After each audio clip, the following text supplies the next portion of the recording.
Maestro Jorge Manuel Iturbe Bermejo, vicerrector académico. Distinguidos integrantes del Presidium, profesores eméritos, jefes de carrera, coordinadores de posgrado, investigadores, docentes, estimados alumnos. La virtud, el estudio y la alegría son tres hermanos que no deben de vivir separados. Voltaire. El día de hoy nos encontramos reunidos en esta ceremonia que da inicio formal a las actividades de nuestro ciclo escolar, para reconocernos como integrantes de la comunidad universitaria, además de tener la oportunidad de dar la bienvenida fraterna a los estudiantes de nuevo ingreso. Virtud, estudio y alegría. Tres palabras que menciona Voltaire en su frase y que deseamos sean compañeros permanentes en su camino de vida y particularmente en esta etapa de formación profesional que tenemos el honor de compartir con ustedes. La virtud será la brújula que los orientará siempre para la toma de decisiones dirigida hacia la búsqueda del bien y será su fortaleza para dar lo mejor de ustedes mismos. Esta disposición hacia lo bueno les exigirá toda su voluntad y deberán trabajarla con firmeza todos los días. No permitan que ninguna distracción los aparte del objetivo de ser personas virtuosas. Siempre desarrollen al máximo sus talentos y pongan sus dones al servicio de los demás. El estudio les permitirá ser personas comprometidas en su proceso de aprendizaje. La adquisición de los conocimientos, habilidades y valores son fundamentales en esta etapa formativa, por lo que deben de contar con disposición para mantenerse atentos, participativos y proactivos en todas las actividades en las que participen. La disciplina y la perseverancia deben ser sus mejores herramientas para conseguir todos los logros que se propongan. Por último, la alegría. No se olviden nunca de hacer un lugar para ese sentimiento que los llena de júbilo, de entusiasmo, de plenitud. Tengan siempre una buena actitud para los retos que se van presentando en el camino y vivan con fe, optimismo y confianza, seguros de que están en el lugar que tienen que estar y haciendo lo que tienen que hacer. Por nuestra parte, nos sumamos a este proyecto de vida con cada uno de ustedes, compartiendo los mismos compromisos y agradecidos por la oportunidad de acompañarlos en este proceso formativo, seguros de que el día de mañana serán los profesionales que necesita nuestro país para generar mejores oportunidades de desarrollo y calidad de vida en nuestra sociedad. Compartimos con ustedes la incertidumbre ante las condiciones sanitarias, económicas y sociales derivadas de la pandemia COVID-19, la cual ha generado cambios significativos en nuestras actividades, hábitos y condiciones de vida. Pero también aceptamos juntos la realidad y nos adaptamos para salir fortalecidos de esta experiencia. Por lo que me permito cerrar mi mensaje con la siguiente frase de Helen Keller. El optimismo es la fe que conduce al éxito. Nada puede hacerse sin esperanza y confianza. En nombre de nuestra comunidad universitaria, agradezco a cada uno de ustedes y sus familias la esperanza y la confianza depositada en nuestra institución para que juntos trabajemos en el compromiso de formar profesionales con valor. Caminemos juntos en este trayecto, porque lo que está unido permanece para siempre. Indivisa manem. Agradecemos las palabras de la QFB Ana Belén Ogando Justo. La primera actividad del nuevo curso es una conferencia magistral o cátedra prima impartida a la comunidad universitaria por un personaje notable que aborda un tema de interés general. Tenemos el honor de iniciar las actividades académicas del ciclo agosto-diciembre 2021 con la presentación de la cátedra prima a cargo del doctor Constantino III Roberto López Macías, con el título Inmunidad y desarrollo de vacunas contra COVID-19. Me permitiré dar lectura a una breve síntesis de la trayectoria profesional del doctor Constantino III Roberto López Macías. El doctor es investigador titular de la Unidad de Investigación Médica en Inmunoquímica del Instituto Mexicano del Seguro Social. Es doctor en Ciencias Biomédicas, con especialidad en Inmunología por la Universidad Nacional Autónoma de México y realizó una estancia de investigación de 3 años con el Premio Nobel Rolf Zinkernagel y el Dr. Hans Heimgartner, Premio Ernst Young de Medicina en Suiza. Es miembro del Sistema Nacional de Investigadores Nivel 3, profesor de la Facultad de Química de la UNAM, miembro de la Academia de Ciencias, la Academia Nacional de Medicina y expresidente de la Sociedad Mexicana de Inmunología. Cuenta con el nombramiento honorario de Visiting Professor of Immunology de la Universidad de Oxford y miembro del Management Oversight Board de la Red de Desarrollo de Vacunas Vac-T-Vac de la Universidad de Birmingham, ambas del Reino Unido. Es miembro del Comité Nacional de Ciencia, Tecnología e Innovación en Salud Pública del CONACYT, así como del Grupo Técnico Asesor de Vacunación COVID de la Secretaría de Salud y del Consorcio de Científicos Innovadores, haciendo frente a la COVID-19 desde la Secretaría de Relaciones Exteriores. Sus líneas de investigación son el estudio de los mecanismos moleculares y celulares de la inflamación involucrados en la generación de inmunidad de larga duración y su aplicación en el desarrollo de nuevos adyuvantes y vacunas. Los resultados de estas investigaciones se han reportado en más de 100 publicaciones y han dado lugar a nuevas vacunas y adyuvantes experimentales protegidos a través de 7 patentes y la formación de un importante grupo de profesionales de posgrado y de pregrado de diferentes especialidades. Bienvenido, doctor Constantino López. Es un honor para todos nosotros tenerlo en esta cátedra prima. Le cedo la palabra, doctor. Muchísimas gracias nuevamente. Muchísimas gracias a la doctora Gabriela Ramírez, al maestro Adalberto Juárez, que me contactaron invitaron para este magno evento, al maestro Jorge Manuel Iturbe, muchísimas gracias, y QFB Ana Belén Ogando, muchísimas gracias por esta invitación. Es para mí un honor estar con ustedes. Nosotros aquí en la unidad hemos tenido destacados egresados de la Universidad La Salle. Cuando yo entré al laboratorio estaba el doctor José Antonio García, y que inclusive, pues él era alumno doctorado cuando yo estaba iniciando, y pues tuvimos muchísima actividad. Él ha desarrollado investigación muy importante aquí. Después el ingeniero Héctor Chagoya estuvo trabajando aquí su servicio social, estuvo diseñando nuevas metodologías para la fermentación en nuestro proyecto de desarrollo de vacunas. Él ahora está participando en el desarrollo de la vacuna Patria desde el lado más de estrategia regulatorio. Es un emprendedor muy destacado. La doctora Luisa Cervantes Barragán, que fue mi primera alumna desde la licenciatura, maestría, doctorado. Ella se encuentra ahora, tiene su propio laboratorio en Emory, en Atlanta. Es una destacada investigadora. La doctora Gabriela Ramírez, que fue alumna del doctor José Moreno, también de nuestra unidad, y muchos otros que por el tiempo no los podré mencionar, perdón por la omisión, pero las personas que han venido de La Salle han sido muy destacadas en nuestra unidad. Entonces, quisiera iniciar, si me pasa la siguiente, por favor, con una reflexión, platicando con algunos amigos.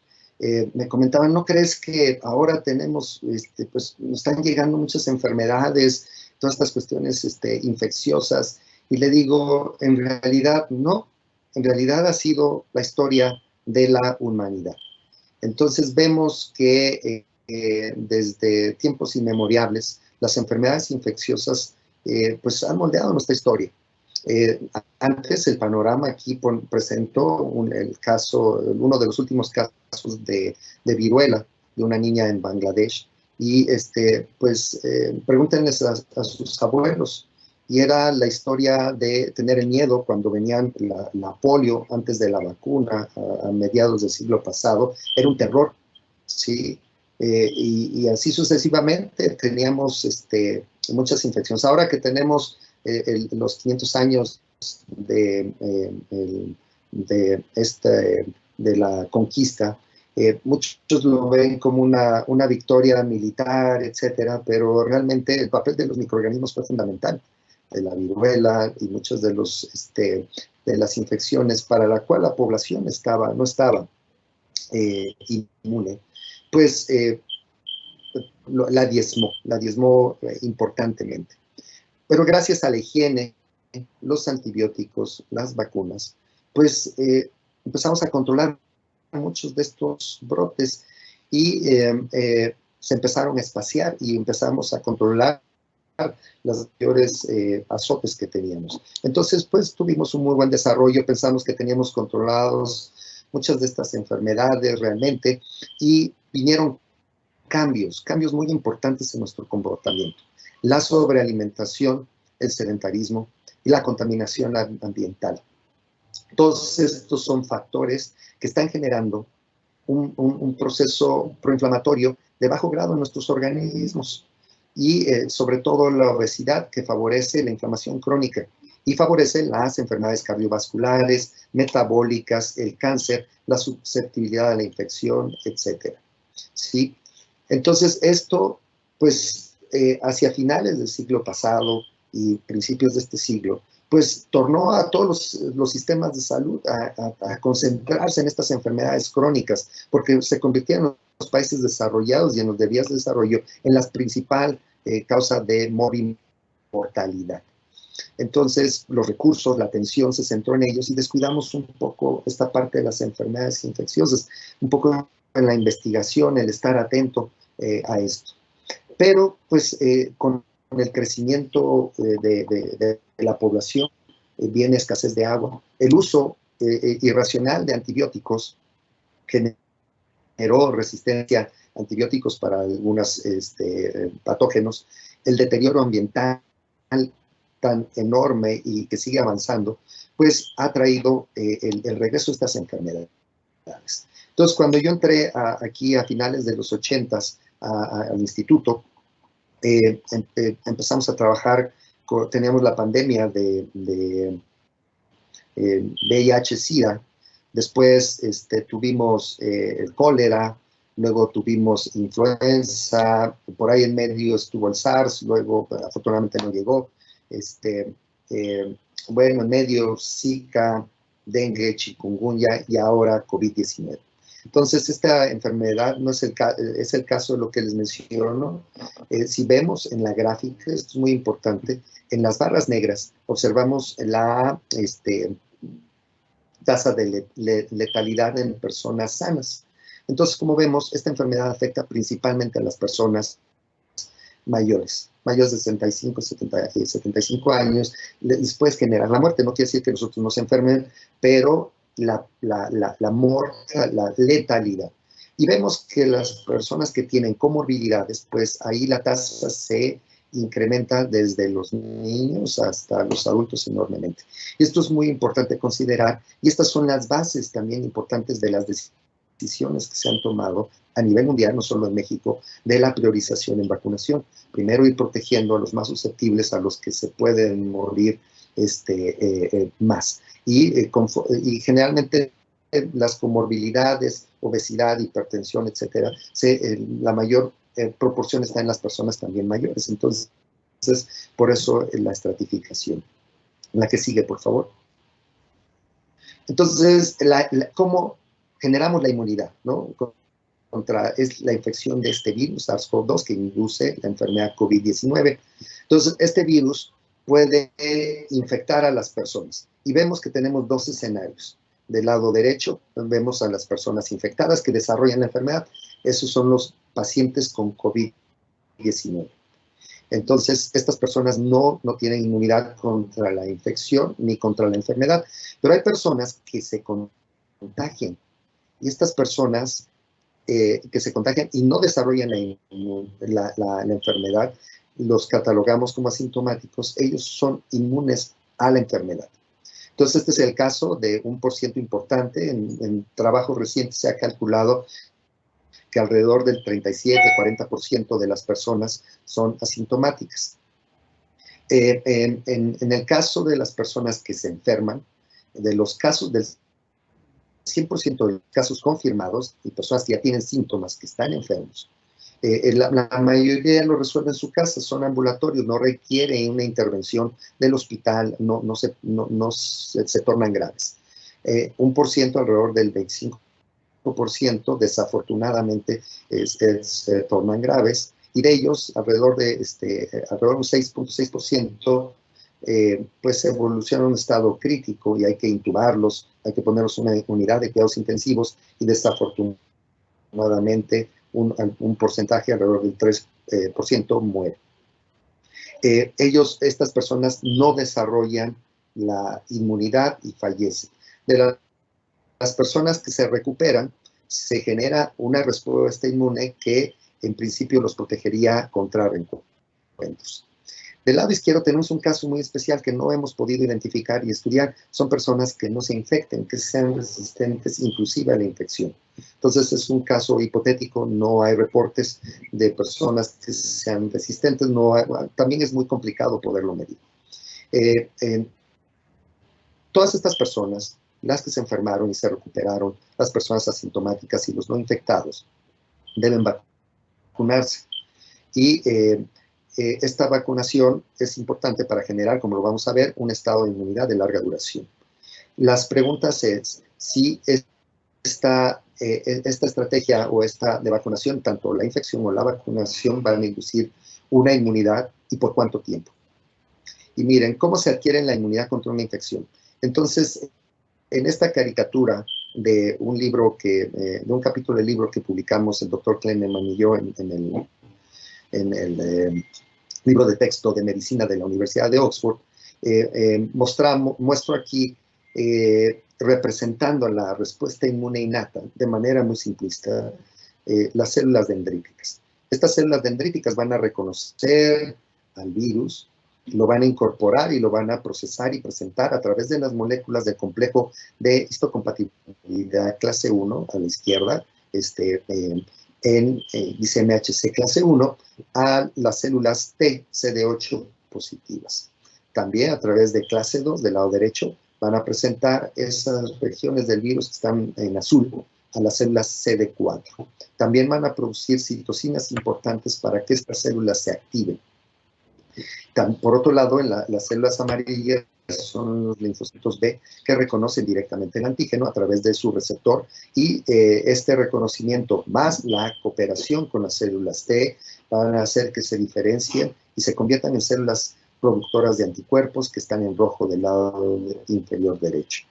Y este conjunto, tanto la respuesta innata representando por las dendríticas y la adaptativa por los linfocitos T, CD4 y CD8, y los linfocitos B, es el conjunto de innato adaptativo que media la protección contra las enfermedades y contra los agentes patógenos, como este caso el virus. La que sigue, por favor. Entonces, ¿qué es lo que están reconociendo? ¿Qué es lo que reconoce el sistema inmune de estos virus? Reconoce moléculas que se llaman antígenos y PAMs. Cuando llevan sus clases de inmunología, van a ver todos estos escenarios de manera muy importante. Entonces, los antígenos son moléculas que pertenecen al virus que van a ser reconocidos por los linfocitos T o los linfocitos B, y los PAMs son patrones moleculares asociados a los patógenos, que son las moléculas que van a ser reconocidas por la respuesta inmune innata. Este virus tiene varias proteínas, algunas no estructurales y algunas estructurales como las que están aquí. Entonces es un virus de RNA de cadena sencilla, de alrededor de 30 kilobases de tamaño. Está constituido por una glicoproteína de membrana, en verde. Vemos la nucleocápside que está envolviendo el material genético en rosa. Tenemos la proteína de la envoltura en amarillo. Y tenemos de manera importante la proteína de la espícula glicosilada. Esta espícula es muy importante porque es la que le permite, si vemos en el recuadro derecho, la unión al receptor AC2 es el que le permite entrar, internalizarse e infectar a la célula con la ayuda de esta serinproteasa TMPRSS2, que tenemos ahí, que colabora para la infección. La que sigue, por favor.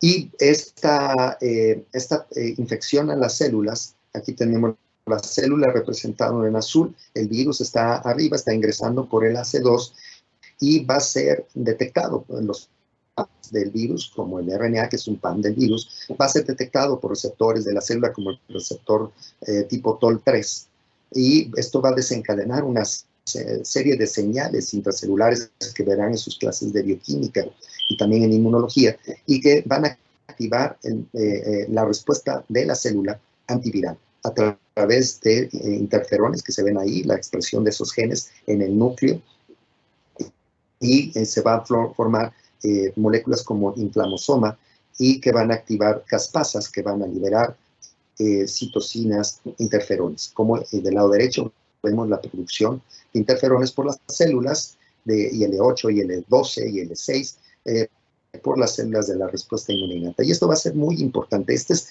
la protección principal del organismo contra el virus. Por eso es que los niños y la gente sana generalmente no se infecta, porque no desarrolla enfermedad grave o no se muere, porque estos mecanismos son activos y nos protegen.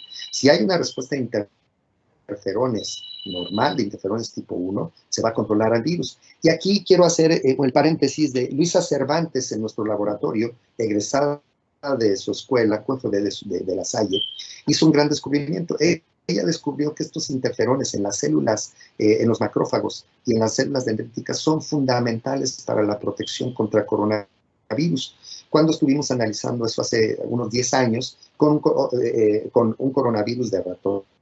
Entonces, mostró la importancia de estos interferones y ahora se ha visto nuevamente para SARS-CoV-2, que esto es muy, muy importante. Entonces, tenemos la curva en la gráfica AC. Si hay una respuesta normal, de interferones, se controla el virus y no se desarrolla inmunopatología. Pero si hay una respuesta retardada de estos interferones, entonces la respuesta inmune innata se prolonga y se genera inmunopatología que se asocia también con la enfermedad. La que sigue, por favor. Esta respuesta innata, y como ya lo vimos, a través de las moléculas del complejo principal de histocompatibilidad van a presentar clase 1 a los CD8, clase 2 a los CD4, van a producir estas citocinas y se van a activar estas células. Estas células, la que sigue, por favor, son muy importantes para destruir al virus y para controlar los daños. Y aquí en un trabajo que realizó Diana Laura Pacheco y Stephanie San-Remy en nuestro laboratorio, de ubicar, vemos del lado inferior izquierdo, esa es la proteína S, la espícula, vista de lado o vista por arriba. Y esos son los pedacitos en rojo y en azul, los pedazos de esa proteína que son presentados por ese complejo de principal histocompatibilidad y que son reconocidos por los linfocitos T. Se han identificado, ahí vemos en esas diagramas, en esas líneas, que hay diferentes regiones de las proteínas del virus que son reconocidas por linfocitos T, de la proteína S, de estas proteínas 1AB, de la proteína M, N, etc. Pero también en individuos no expuestos. Y se está identificando que hay una respuesta cruzada con otros coronavirus, como vemos en la gráfica. Entonces hay epitopos de SARS-CoV-2 en la barra negra, y que coincide, hay respuesta cruzada con péptidos de SARS del 2003 y en individuos no expuestos. Y en rojo tenemos la secuencia de péptidos que son reconocidos en común por linfocitos T de pacientes que han tenido estas enfermedades. Entonces, esta respuesta de T es una respuesta que tiene también una respuesta cruzada con otros coronavirus estacional. No es el único coronavirus, tenemos coronavirus que causan gripes normales y que son comunes, y hay una respuesta cruzada con ellos. La que sigue, por favor. Tenemos también, por otro lado, de la inmunidad adaptativa, la respuesta de linfocitos B.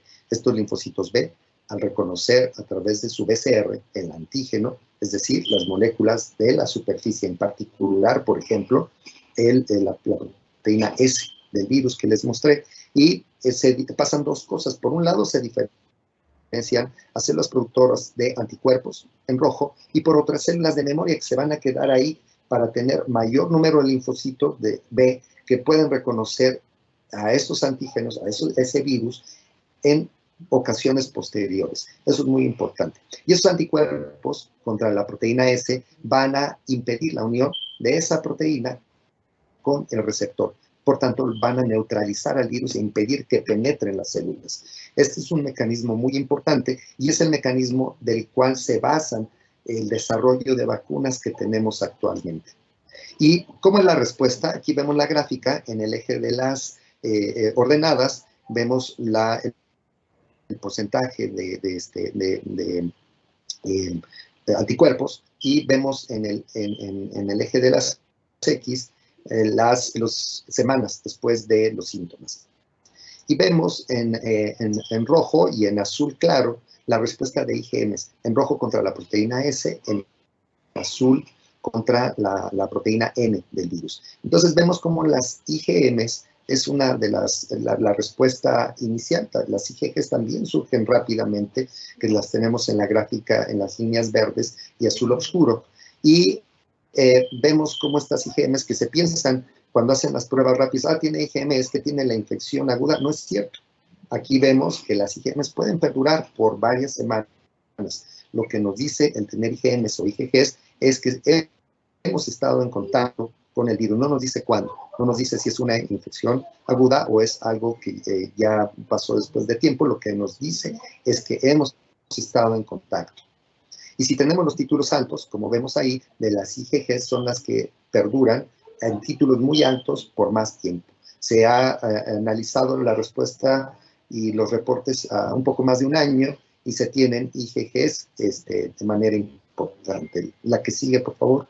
Hay una parte de cuando se desarrolla esta respuesta de anticuerpos, se genera en ciertas zonas del organismo, como son el vaso, los órganos linfáticos secundarios, los ganglios, y ahí hay estas estructuras que se llaman centros germinales. Es una reacción donde los linfocitos B van a sufrir una serie de cambios muy importantes para producir mejores anticuerpos. Y para eso necesitan a las células T. Pero como vemos aquí en este diagrama, esas células T que están en café, en contacto con las células B que están en gris, las células T, en el caso de COVID, estas células T en particular, son severamente afectadas y no se encuentran. Por lo tanto, esta reacción de centro germinal no se desarrolla adecuadamente y, por tanto, a pesar de que se producen muchos anticuerpos, no son de la mejor calidad para proteger. Por eso es importante que las personas que tienen la enfermedad se vacunen para que puedan generar, las personas ya que se recuperaron, se vacunen para que puedan generar varios ciclos de este centro germinal y generar anticuerpos de mejor calidad. La que sigue, por favor. Todo esto lo van a poder ver en varias de sus materias de las diferentes carreras, sobre todo en las materias de microbiología, bioquímica e inmunología. Entonces, miren, aquí en resumen de esta respuesta inmune, tenemos del lado izquierdo las personas que controlan muy bien los casos ambulatorios. Entonces tienen en verde la respuesta inmune innata, se desarrolla eficientemente, empieza a controlar al virus, ayuda a que se forme una muy buena respuesta de anticuerpos y de linfocitos T, y en su conjunto controlan al virus y lo disminuyen rápidamente, y entonces la persona resuelve la enfermedad, tiene síntomas, pero no se torna grave, no se muere. ¿Qué pasa con los que se complican, los casos graves y críticos que tenemos del lado derecho?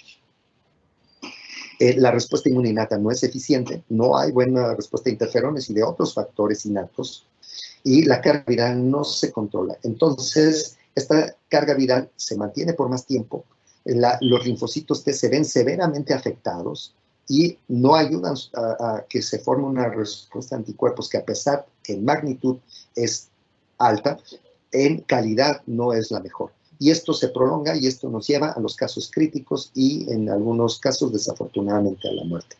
En estudios que se han realizado el año pasado, en donde monitorearon a las personas antes de las vacunas, durante varios meses a las personas que se recuperaron de la enfermedad, se vio que aproximadamente el 80% ya no volvía a infectarse, pero hubo un 20% que volvía a infectarse con el virus. Entonces se calcula que la inmunidad que genera la infección natural es alrededor del 80%.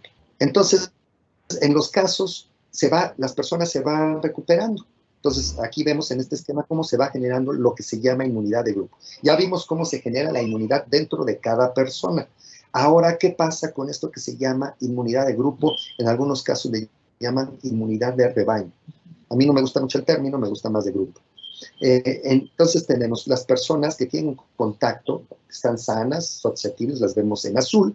Una persona que se enferma está en rojo, representada por los círculos rojos, y esta persona, una vez que se recupera, pues es recuperado, aquí está representado por círculos verdes. Entonces, cuando una persona que está enferma está en contacto con susceptibles, los va a enfermar, y estos a su vez van a infectar a otros. Como vemos, los círculos rojos, cuando están en contacto con los azules, los convierte en rojos, y eso es lo que vemos en la epidemia. Pero estas personas, algunos de ellos van a morir, otros se van a recuperar, y los que se recuperan están en verde. Y si vemos cuando el círculo rojo entra en contacto con el verde, no transmite. Y las personas que están en contacto con el círculo verde no transmiten la enfermedad. Y esto vemos que es la protección de grupos. Y esto poco a poco va generando esta protección. Una manera de medir esto, como lo que está ocurriendo, es medir los anticuerpos y los anticuerpos neutralizantes. En un estudio que desarrollamos aquí en el IMSS, empezamos a colectar desde antes de que se presentara el primer dato, sueros de todo el país, y empezamos a analizar durante el tiempo hasta diciembre del año pasado, y lo que detectamos en diciembre es que alrededor del 33.5% de las personas en el país tenían ya anticuerpos contra el virus. Al rango, si vamos a la evolución, cómo va generándose esta seroconversión, calculamos que ahora estará alrededor del 60-70% de la población, más los vacunados.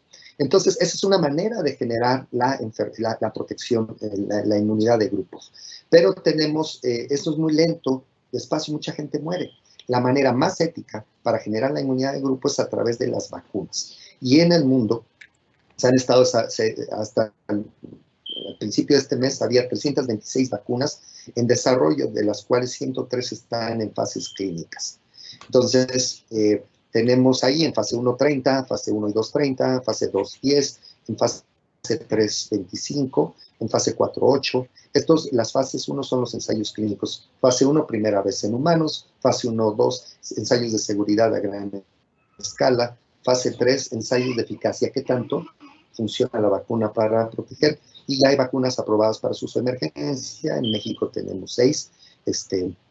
Y como les mencioné, se basan en producir anticuerpos que eviten la infección del virus. Anticuerpos contra la proteína S y células T contra la proteína S. La que sigue, por favor. Entonces, lo que se ha utilizado son varias estrategias. Tenemos el virus activo. Ese virus con tratamiento químico se inactiva y son las vacunas como la de Sinovac. También se utiliza el material genético. Si se utiliza el RNA mensajero, se encapsula en estas partículas lipídicas y ese RNA lleva las instrucciones para hacer la proteína S. Se inyecta y son las células de nuestro cuerpo quienes producen esa proteína S. Y ese es el caso de la vacuna de Pfizer y la de Moderna.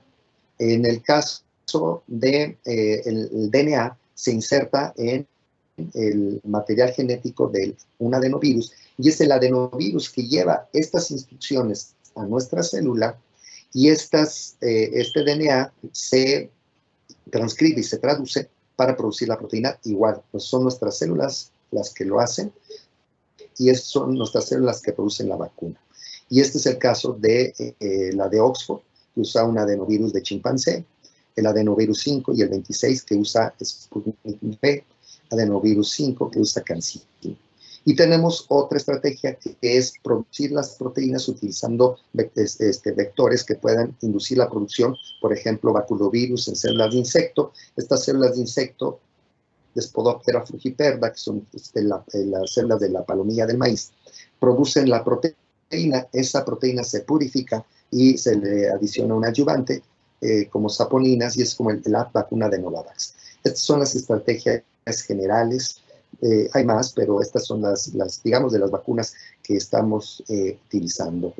La que sigue, por favor. Y les voy a platicar del caso de una de las varias vacunas que están desarrollando en México. Esta es quizás la que va más adelantada. Esta vacuna la desarrolló el laboratorio Avimex en conjunto con la Escuela INCAN de Medicina de Monte Sinaí. Ellos llevan trabajando muchos años desarrollando vacunas de uso veterinario utilizando un virus de paramyxovirus de Newcastle. Entonces se formó un consorcio con nosotros del IMSS, con el CINVESTAB, con la UNAM, entonces trabajando la academia, con la industria, con la Academia Internacional para hacer una vacuna. Aquí cabe aclarar, las vacunas las producen las empresas, ¿sí? No las produce ni la universidad, ni el Poli, ni la Salle, ni el IMSS, etcétera. Son empresas que son las que tienen la capacidad de hacer esto. Y entonces, por eso es que la vacuna no la produce Monte Sinaí, ni la producen otras personas que han participado en el desarrollo de esto. Entonces, la estrategia es, tenemos del paramyxovirus, que lo tenemos en amarillo del lado izquierdo, abajo, se obtiene el DNA, que es el vector, y del SARS-CoV-2 se obtiene el DNA, que está ahí de la proteína S en azul, y ese se inserta en este virus para que este virus produzca en su superficie esta proteína S de SARS-CoV-2. Pero está modificada, como lo vemos ahí del lado derecho. Esta proteína S está fija porque la proteína S se mueve para poder ingresar, entonces se necesita estabilizar para que se puedan formar bien los anticuerpos. Además, se le modifica el sitio de furina para que no ahora haga este virus infeccioso e infecte a las células. Entonces está modificada de tal manera que se pueden formar. Pfizer, Oxford usan, ahí en rojo, en el lado derecho, vemos este modelo de la proteína S y vemos unos puntitos rojos. Son los cambios en prolinas para estabilizarlo. Las de Pfizer y las de Oxford tienen 2 prolinas, 2 cambios. Esta tiene 6. Es una nueva generación de vacunas y de estabilización. La que sigue, por favor. Esta vacuna ha sido analizada en ensayos preclínicos en animales y al inmunizar ratones, como vemos en la figura, después de un refuerzo y después de retarlos, se ve que se producen anticuerpos neutralizantes. En la gráfica superior derecha vemos ahí las barras de colores que indican en diferentes modos de inmunización con diferentes dosis que se inducen esos anticuerpos neutralizantes, y abajo en la gráfica vemos que los ratones inmunizados que fueron retados con el virus, los virus no crecen en los pulmones, y ahí vemos que los puntitos de colores están abajo en 0, mientras que los controles, los no inmunizados o inmunizados con PBS, pues se les detecta el virus. Entonces vemos la protección a través de que no crece el virus en los pulmones de los ratones que fueron vacunados con este virus. La que sigue, por favor. Se hicieron ensayos aquí en México con cerdos y se inmunizan a los cerditos, y aquí está la respuesta de anticuerpos neutralizantes. Se hace inmunización intranasal y vemos los puntos cafés, en verde en un esquema intramuscular, y en azul un esquema mixto intranasal intramuscular, que vemos que tiene muy buena respuesta, sobre todo a la dosis de 10 a la 7.5. Entonces, la vacuna induce muy buena respuesta, es muy segura, los cerditos no tienen efectos secundarios. Esto ya se mandó a publicar. La que sigue, por favor. Y vemos que los sueros de estos ratones reconocen a las variantes. Entonces, esta gráfica nos indica que estos sueros son capaces de detectar y de reconocer estos virus silvestre, como ahí WT, wild type, y las diferentes variantes, es la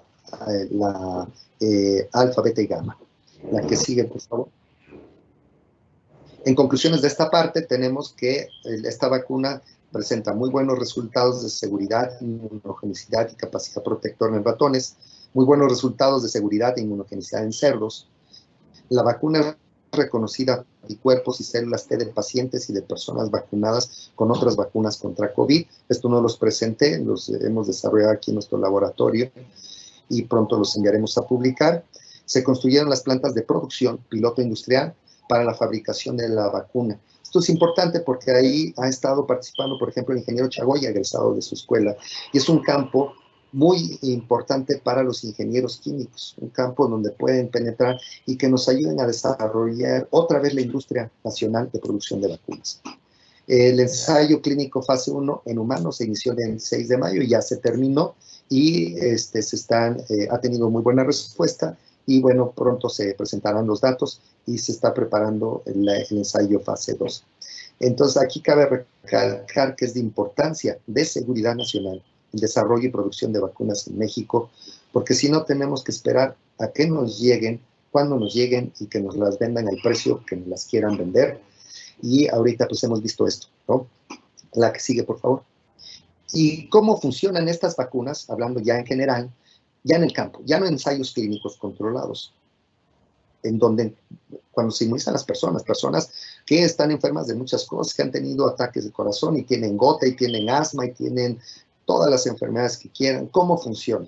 Que si son alérgicos, que si quieren no sé qué, todas las dudas que todo el mundo tenemos antes de poner la vacuna. Israel fue de los más adelantados y aquí les muestro en la gráfica superior izquierda el análisis entre 600,000 vacunados contra 600,000 no vacunados en Israel. Y vemos la incidencia acumulada de enfermedad en azul, son los no vacunados, en rojo en azul los vacunados, en rojo los no vacunados. Y vemos cómo la incidencia de la infección baja, de COVID sintomático en la gráfica superior derecha, baja. En las gráficas de medio, la hospitalización del lado izquierdo baja enormemente, el COVID severo baja enormemente en los vacunados y la muerte debido a COVID baja enormemente. No quiere decir que te vacunas y no puedas enfermarte o morir. Sucede, sobre todo en las personas que tienen problemas y comorbilidades. Pero, por ejemplo, ahorita en esta oleada que tenemos, el 75% de las personas que estamos recibiendo aquí en los hospitales son no vacunados. Y los que están vacunados o tienen una dosis incompleta, o tienen comorbilidades importantes, cáncer, etc. La que sigue, por favor. Y vemos la eficacia de las vacunas. Entonces, vemos el porcentaje de eficacia en la superior izquierda contra la infección. Entonces vemos que la mayoría se mantiene alto, no son tan altos para prevenir la infección, porque la inmunización es intramuscular, etcétera, no estimula la respuesta por la vía de entrada del virus, que serían mucosas como una inmunización intranasal, como se propone en el caso de la vacuna Patria. La eficacia evitando la hospitalización en la gráfica superior de derecha, como vemos, están cercanas al 80% o por arriba del 90%. Y de manera importante, la muerte. Aquí vemos que la eficacia es la más avanzada, es donde casi todas están por arriba del 80%. Entonces, las vacunas están protegiendo en el campo. La que sigue, por favor. Las vacunas protegen contra las variantes. Entonces, aquí vemos de la proteína S, es un diagrama, es un modelo hecho en sílico por gente de nuestro laboratorio. Y aquí vemos, este es para la variante alfa, el modelaje que se realizó, los epitopos de CD4 están en verde, los epitopos de CD8, es decir, las regiones que son reconocidas por los linfocitos T del virus.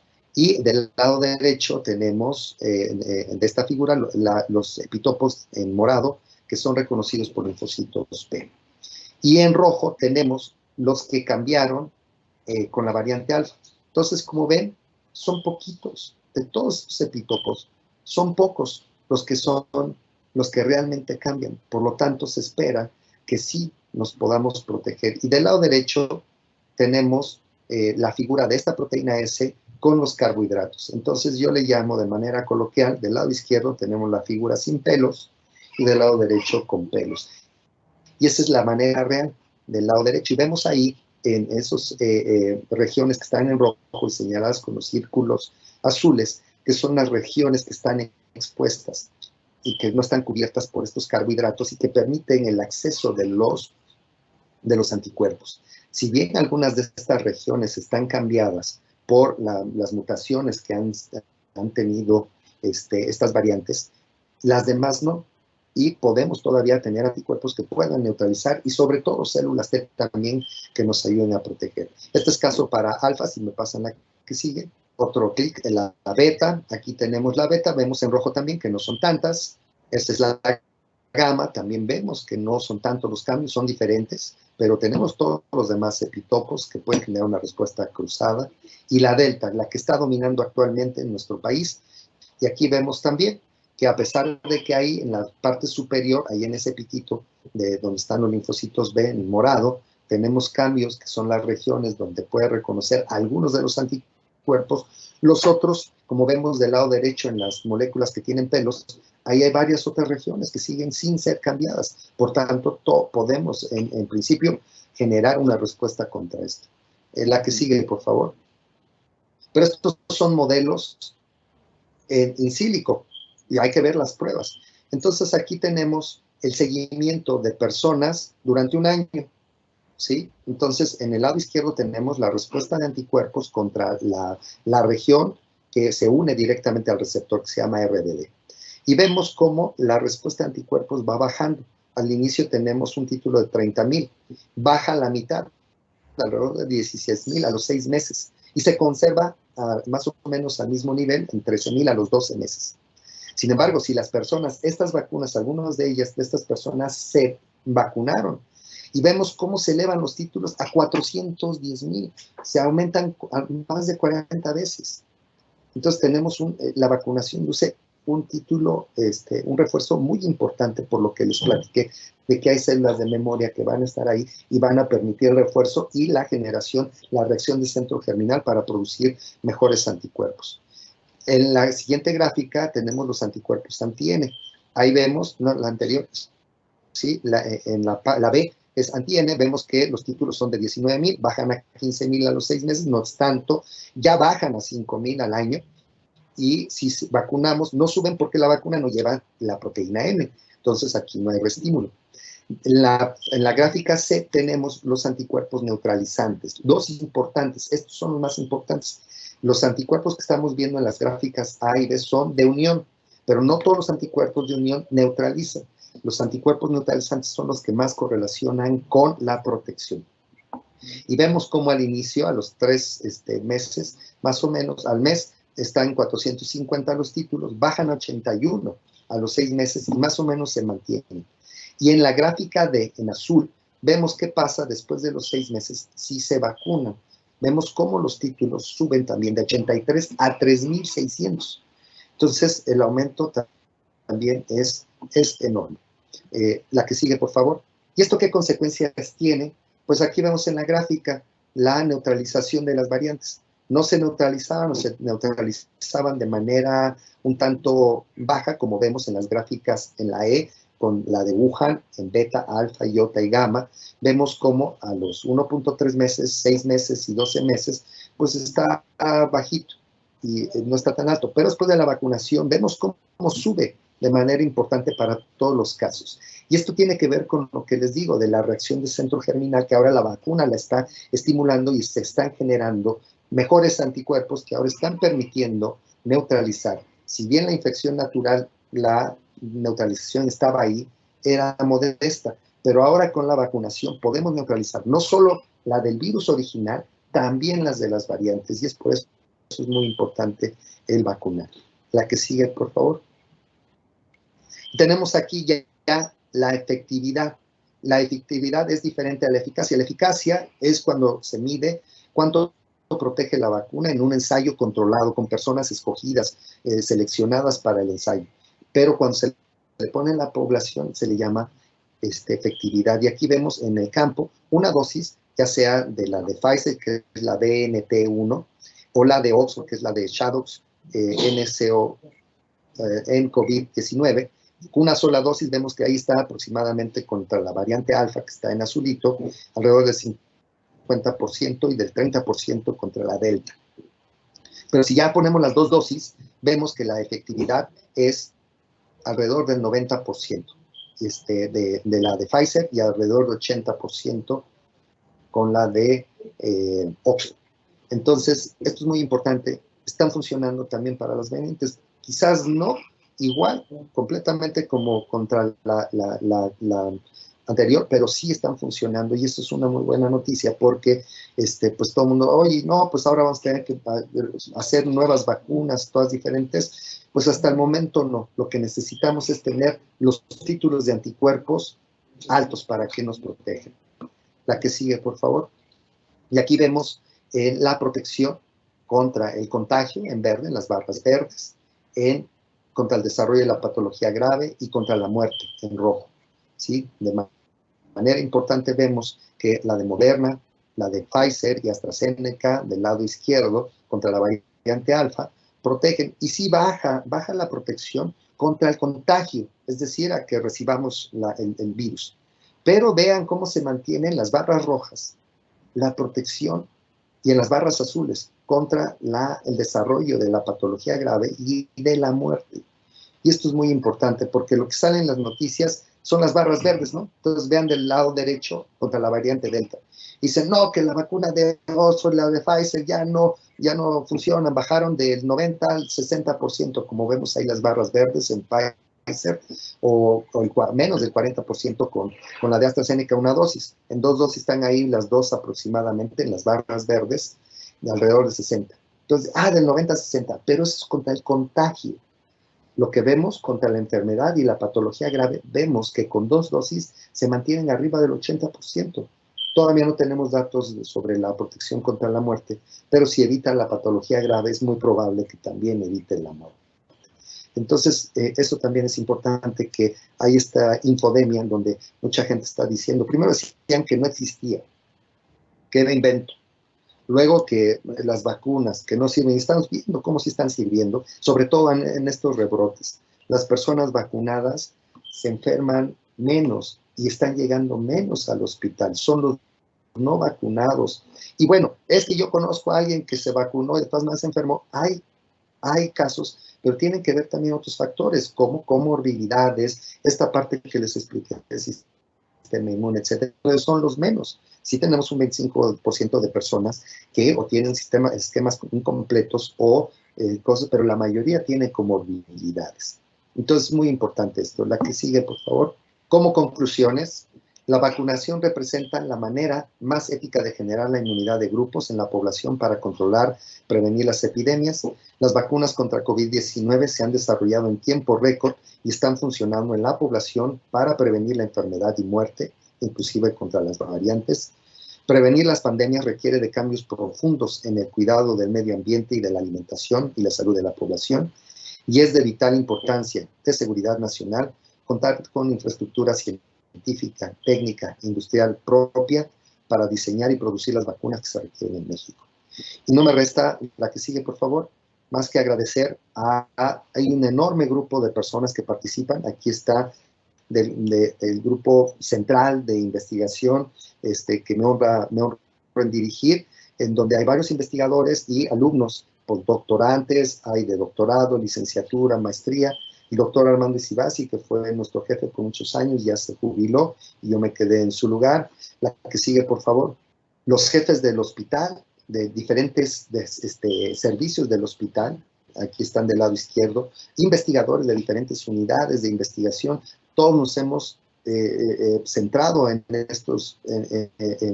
ayudar a los pacientes a través del estudio, de la investigación científica, que es muy importante para entender los fenómenos, la investigación como una herramienta para resolver los problemas. Los creadores de la UNAM, del Instituto de Biotecnología, Facultad de Química, del Hospital General de México, el Hospital Infantil, de otras partes del IMSS, como el Laboratorio Central de Epidemiología, colaboradores internacionales como el doctor Paul Kahneman de la Universidad de Oxford. La que sigue, por favor.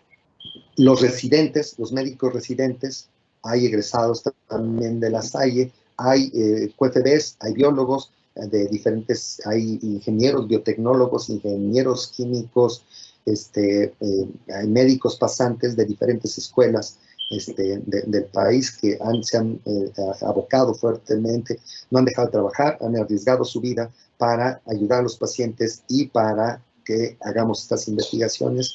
La que sigue, por favor. Y las fuentes de financiamiento, CONACYT, Secretaría de Relaciones Exteriores, el IMSS, ABIMEX, Back-to-Back de la Universidad de Birmingham.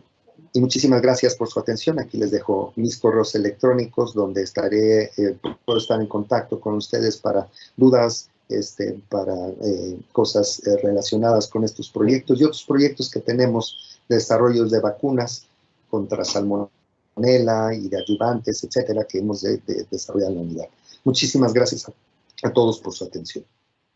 Agradecemos al doctor Constantino López Macías la presentación de esta notable cátedra prima, que seguramente contribuirá para alentar a nuestros estudiantes en el inicio de este nuevo ciclo escolar. Nos gustaría aprovechar algunos minutos, doctor Constantino, para leer algunas de las preguntas que nuestros alumnos han colocado aquí en el chat. Me voy a tomar la libertad de leer algunas de ellas solamente, y las que queden pendientes les comento que estaremos compartiéndolas con el doctor para poder dar respuesta a sus preguntas a través del micrositio de la Facultad de Ciencias Químicas. Nos preguntan, doctor, ¿qué opina sobre la combinación de vacunas? Hay reportes de usar AstraZeneca con Pfizer, una dosis de cada una. ¿Podría extrapolarse a vacunas de distintas plataformas para obtener mayor protección? Se están haciendo ensayos al respecto. Se ha visto que esa combinación de Pfizer con Oxford, con la de Oxford, da muy buenos resultados y de manera teórica no se ve algún inconveniente en las combinaciones. De hecho, en varios lados están haciendo ensayos clínicos para aportar evidencia. Es muy importante generar la evidencia científica, porque pues podemos decir y pensar cosas, pero necesitamos demostrarlas para que pues tener mucho cuidado y no generar algún problema. Pero también de manera anécdota, pues tenemos casos de personas que se han vacunado y no nada más con 1 o 2, sino hasta con 3. Y de esa manera anecdótica, no tenemos, porque son poquitos casos los que hemos podido analizar, no hemos visto efectos secundarios que sean de preocupación, y en cuanto a la respuesta inmune todavía no tenemos resultados para saber si ha servido para incrementar los títulos de anticuerpos neutralizantes de manera eficiente. Pero de manera teórica serviría de muy buen refuerzo tener estas combinaciones. Nos preguntan, doctor, también si existe, ¿a qué se debe la diferencia de la eficacia en vacunas entre las de RNA mensajero y las de adenovirus? Miren, muchos de estos adenovirus ya hemos estado en contacto con ellos. Es nuestro propio sistema inmune, y esto pudiera generar que estas vacunas sean un poco menos eficientes. En la de Oxford usa uno de chimpancé, con el cual no hemos tenido contacto, y por tanto tiene mayores posibilidades de generar una mejor respuesta. Las de RNA no, porque no hemos tenido. Y las inactivadas tienen el problema que la proteína S se mueve, ¿sí? No está estabilizada. Entonces solamente el virus está inactivado, entonces no se genera una respuesta tan eficiente. Entonces hay varios trucos que se han ido aprendiendo en el camino, y que se están, porque todos lo están desarrollando están mejorando sus vacunas. Entonces, con todo lo aprendido, se están generando mejores versiones de estas vacunas. Y esa es la causa por la cual se le atribuyen diferentes respuestas y eficacias.